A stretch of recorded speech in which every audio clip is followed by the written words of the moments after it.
ఓం ధన్వంతరి నమః. అందరికీ నమస్కారం. నా పేరు డాక్టర్ కొండా వెంకటేశ్వర్లు, శ్రీ వెంకటేశ్వర ఆయుర్వేదిక్ హాస్పిటల్, గోరంట్ల, గుంటూరు, ఎండి పంచకర్మ.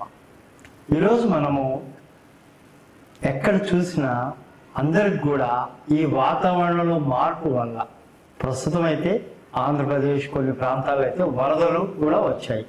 మన అవసరాల రీత్యా ఈ వర్షంలో లేదా ఈ చల్లగాలికి ఎక్స్పోజ్ అవడం వల్ల పిల్లలు పెద్దవాళ్ళు అందరికి కూడా జలుబు, దగ్గు, ముక్కులో నీరు కారడం, రొంప, ఎలర్జీ లాంటివి వస్తున్నాయి.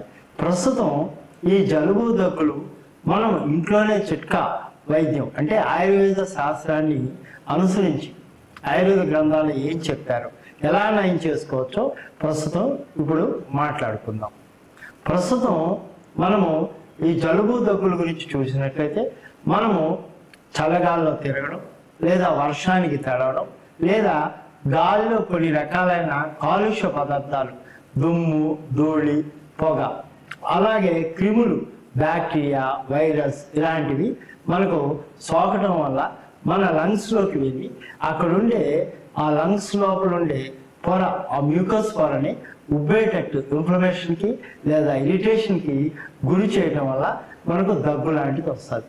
అలాగే మనకి జలుబు కూడా ఎన్నో రకాలైన వైరస్లు కూడా కారణమవుతున్నాం.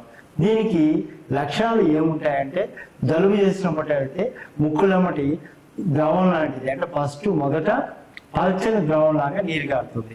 కొద్దిగా అది ఇన్ఫెక్షన్ ముదిరినప్పుడు చిక్కటి ద్రవం లాగా కారటం, కొన్నిసార్లు పసుపచ్చగా లేదా ఆకుపచ్చని కలర్లోకి ఆ ముక్కు నుంచి వచ్చే ద్రవ పదార్థం లేదా చీమిడి అంటాం కదండి, అది మారటం లాంటి ఉంటుంది.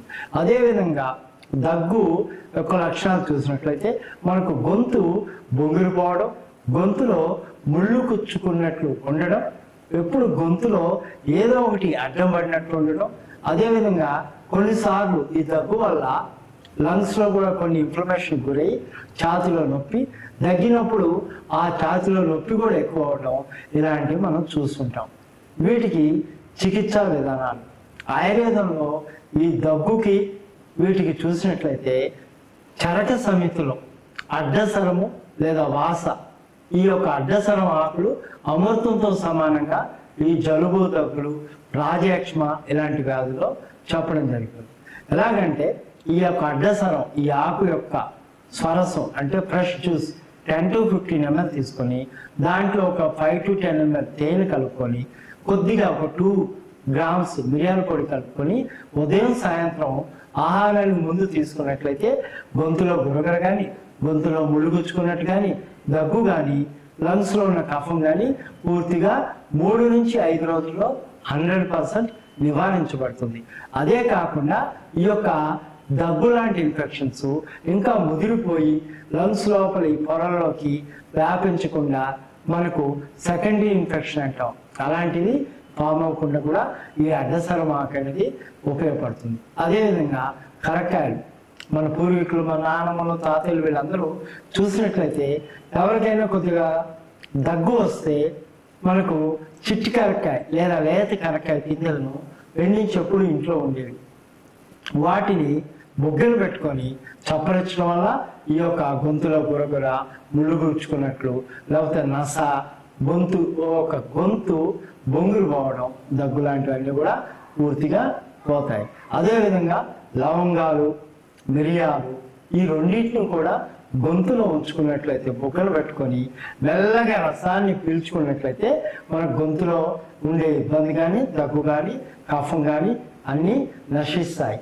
ఇక జలుబు విషయానికి వచ్చినట్లయితే మనకు మంచి వాము తీసుకొని తెల్లని పరిశుభ్రమైన వస్త్రం అంటే కర్చీఫ్ లాంటి దాంట్లో మూట కట్టుకొని నలుపుతూ ఆ యొక్క స్మెల్ చూసినట్లయితే మనకు జలుబు అనేది తొందరగా తగ్గిపోతుంది. ముక్కులు బిగవేయడం లేదా ముక్కులెమ్మ నుంచి నీరు కారడం ఇలాంటివి కూడా తొందరగా తగ్గిపోతాయి. అదేవిధంగా పచ్చకర్పూరం కూడా ఒక క్లాత్లో తీసుకొని మాటికి వాసన చూసినట్లయితే ఈ ముక్కులో ఉండే అడ్డంకులు కానీ, ముక్కులో నీరు కారడం, జలుబు, ముక్కు దెబ్బల లాంటివి తగ్గిపోతాయి. ఇంకా వీటన్నిటికన్నా ముఖ్యమైనది ఏంటంటే ఈ జలుబు దగ్గులు ఉన్నవారే కాకుండా అందరూ కూడా మనము ఉష్ణజలం అంటే కాచి చల్లార్చిన నీళ్ళు, అంటే తాగే వేడి మాత్రమే ఉండే నీళ్లు తీసుకొని ఉదయం నుంచి సాయంత్రం వరకు మొత్తం కూడా కాచి చల్లార్చిన గోరువెచ్చని నీళ్లు తాగడం ఎంతో ప్రయోజనకరం. దీనివల్ల బ్లడ్ సర్క్యులేషన్ పెరిగి బాడీలో టాక్సిన్స్ లాంటివన్నీ పోతాయి, జలుబు దగ్గులు కూడా నివారించబడతాయి.